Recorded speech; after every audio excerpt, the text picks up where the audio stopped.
já de nosso programa, o seu programa Vida e Saúde. E hoje falando sobre cálculo renal. Deixa eu dar uma informação hoje valiosíssima. Para mim, eu me sinto assim muito honrado de poder dar essa informação. E estou muito feliz hoje. E eu estou compartilhando essa informação com você, com o Dr. Renato. Hoje nós entrevistamos hoje no programa 900 médicos. Hoje 900 médicos aqui, doutor. Hoje o senhor está arredondando um número simbólico, né? E a gente vai fazer uma festa nos 1000 médicos aqui, doutor, né? Estou convidado. 900 médicos, doutor. Ótimo. Olha que maravilha. Quanto que eu já aprendi, quantos nossos telespectadores também já aprenderam aqui no vídeo. 900 médicos. Pode anotar, pode bater palma aí, 900 médicos. Doutor, vamos trabalhar. Eu perguntei aqui o nosso amigo Derdeb. Pode colocar, o diretor, a imagem dos rins aí. Ele pergunta assim, olha, ele tem 68 anos, de Moarama, obrigado Derdeb, que Deus te abençoe, fã número 1 do programa, ele está dizendo que está aprendendo barbaridade. Eu falei, temos 2 canais que saem dos rins e vão até a bexiga. Se a pedra parar num só desses, a urina sai normalmente pelo outro, né? Ele falou que já teve cólica, dor terrível, fiquei 3 dias sem urinar, vomitava verde, etc. Enfim. E daí, doutor? Assim, está um problema num. A urina pode passar para o outro está funcionando normalmente, vai produzir a urina, etc. Como é que é? Como é que fica o trabalho dos dois se um está com problema? Olá, Derdeb. Então, os rins são independentes. Então, se um tiver obstruído... Está na tela, doutor, lá. Né? Se um tiver obstruído, como a gente pode ver direitinho nesse esquema, assim, o outro não vai suprir o escoamento de urina daquele. O esquerdo não vai suprir o escoamento de urina do direito. Não tem um vaso intercomunicante ali? Não tem nenhum... Uma ponte, né? Um viaduto ali, né? A única comunicação de ambos os sistemas, direito e esquerdo, é aqui embaixo na bexiga. Okay. A urina já está pronta. É onde concentra, né? É onde concentra. É aquele lago que depois vai ser escoado pela uretra. Então, não existe essa possibilidade de um lado entupido, a urina procura o caminho para o outro lado. Infelizmente, não. Ou felizmente até, porque isso possibilita, por eles serem independentes, da gente fazer a doação de rim intervivos, de um indivíduo doar para outro compatível, porque eles são completamente independentes. Não existe um urinoduto. Não tem um urinoduto. Entre um e outro. Agora, doutor, assim, ok. A pessoa teve o episódio de dor, né? O evento dor, terrível. Dura quanto tempo essa dor? Ela passa por si só, ela termina, ela diminui a intensidade dessa dor terrível, enfim, o rim, ele se acostuma com a dor, o nosso corpo se acostuma com a dor, anestesia internamente. E aí, o que acontece assim se não for tratado rapidamente, doutor? Pode ter falência do rim? Perfeito, essa pergunta é muito importante.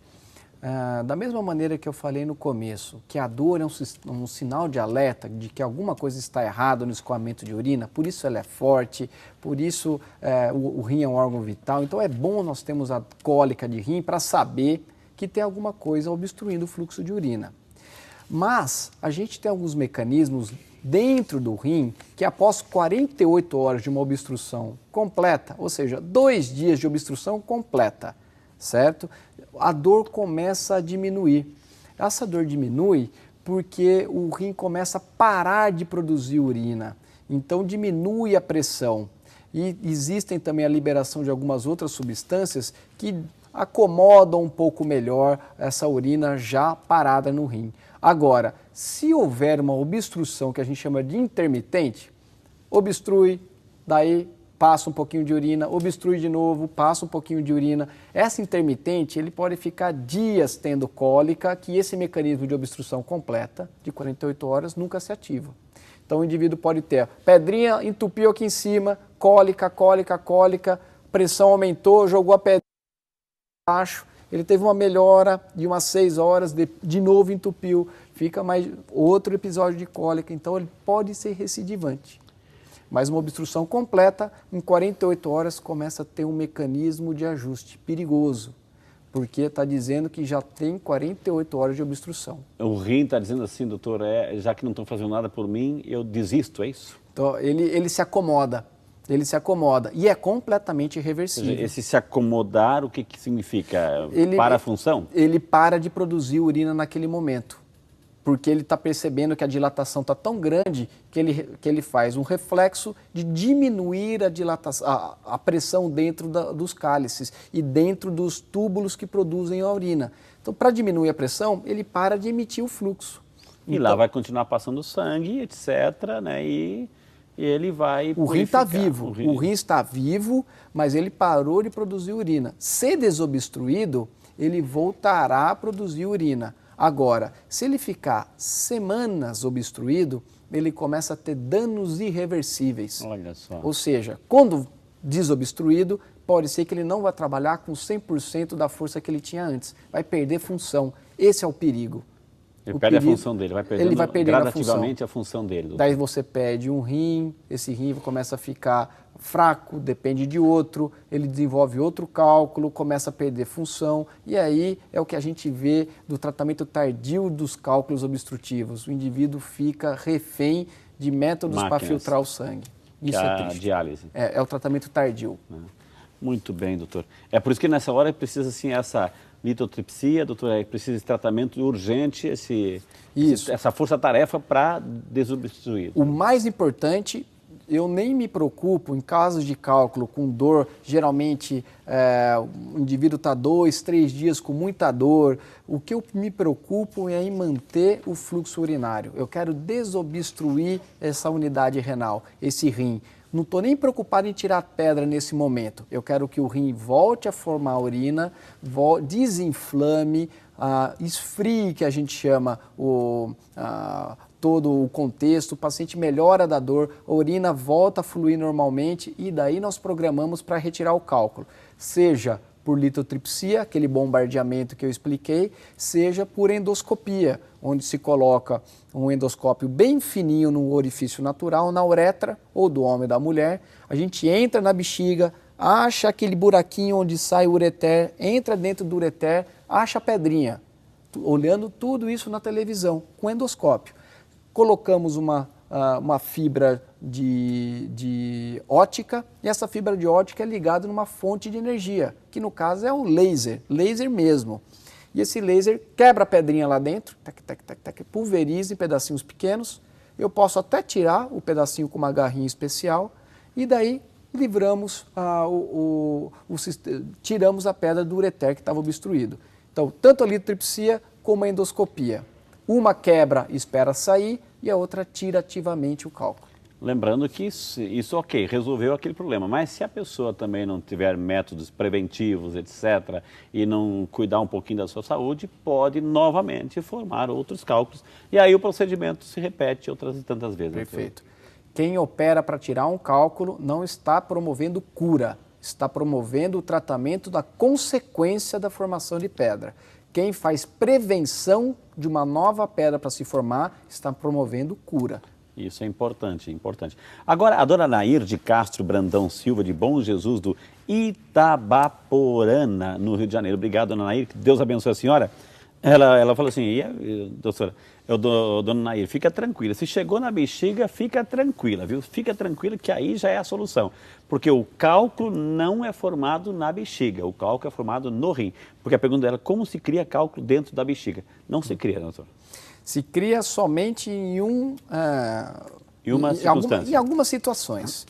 A primeira e mais comum hoje em dia é o homem, ou seja, dona Nair, o homem que tem a próstata grande, próstata é uma glândula do homem. Vai comprimir. Que a uretra passa no meio. Às vezes a próstata cresce e esgana a uretra.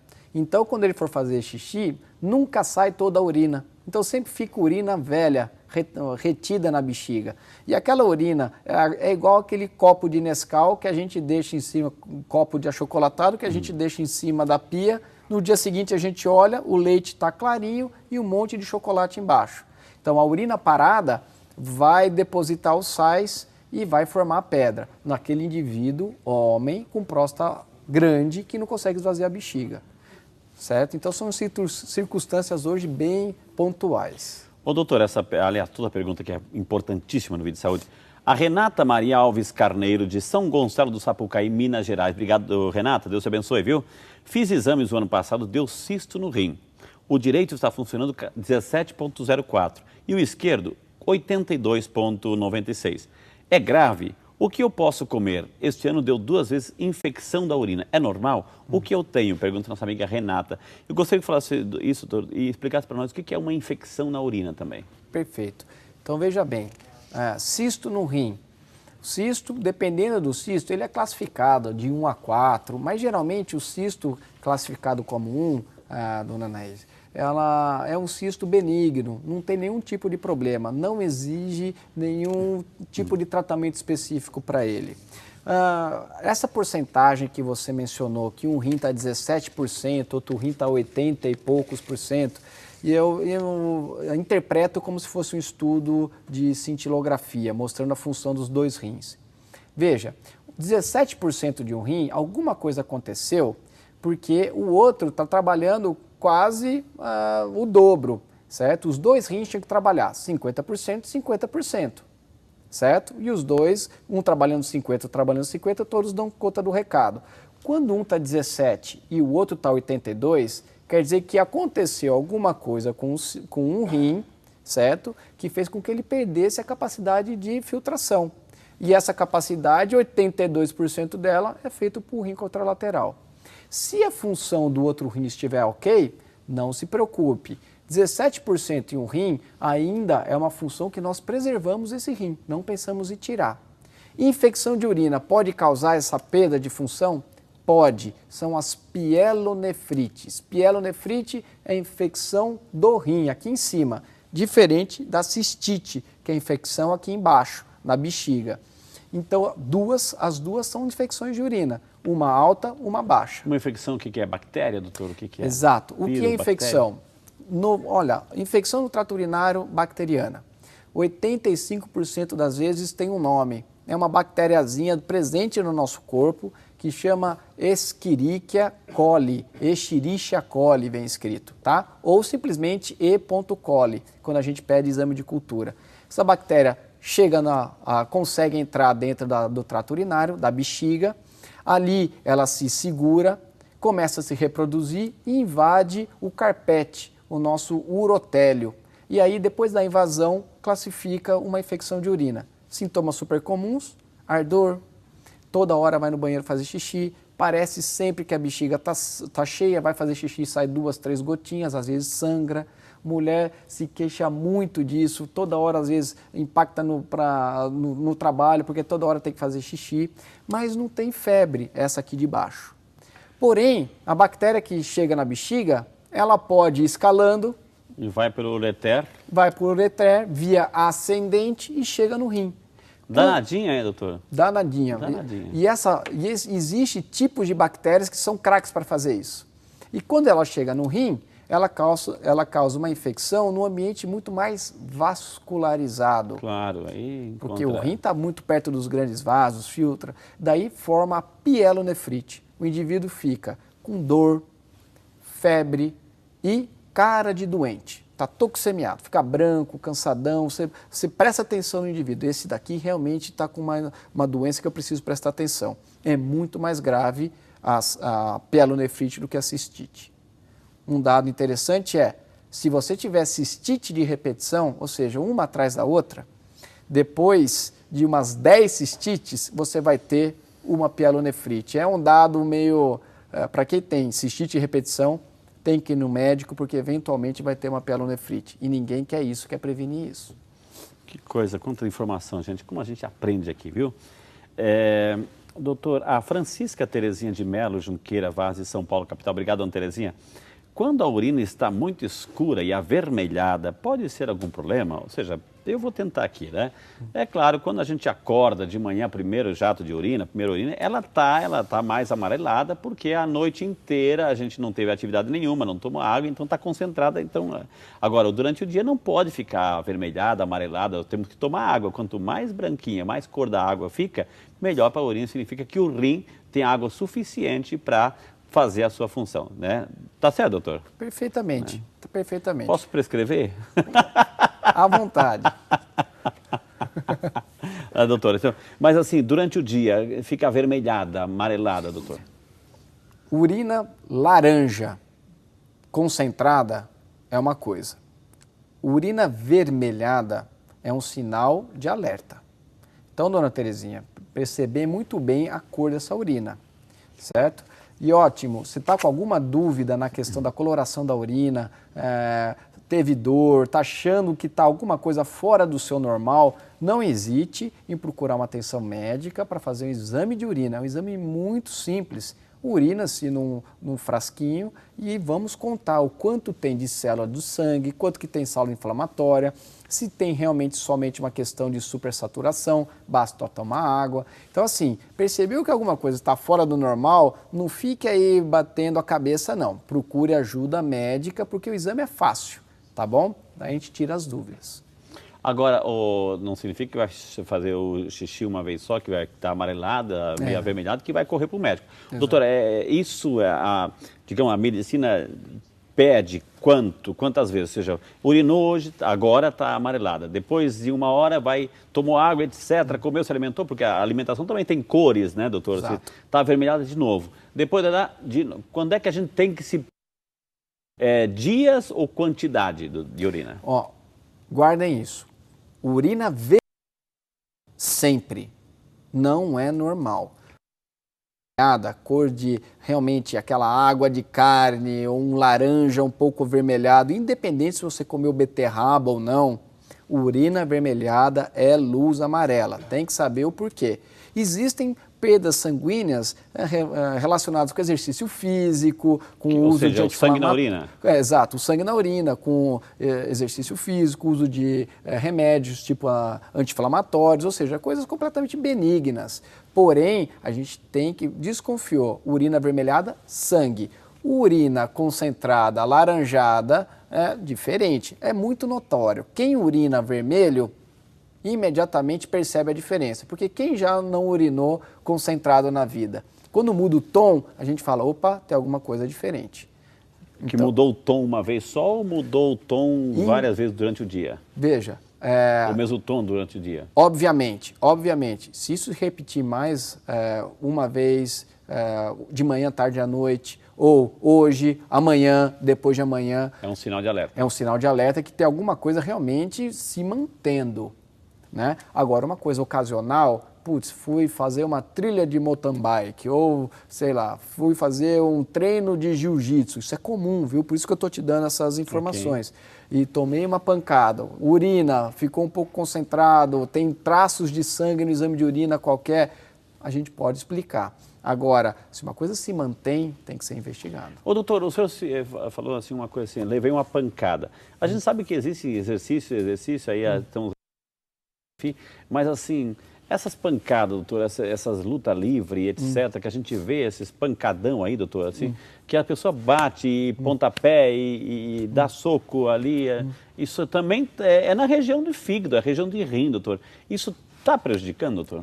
Olha, se eu tomar uma pancada daquela, provavelmente vai ter um impacto muito maior do que aquelas pessoas preparadas, obviamente pela riqueza de músculo. Né? Pela repetição. Não tenha dúvida. Olha, o impacto constante leva a problemas sérios crônicos.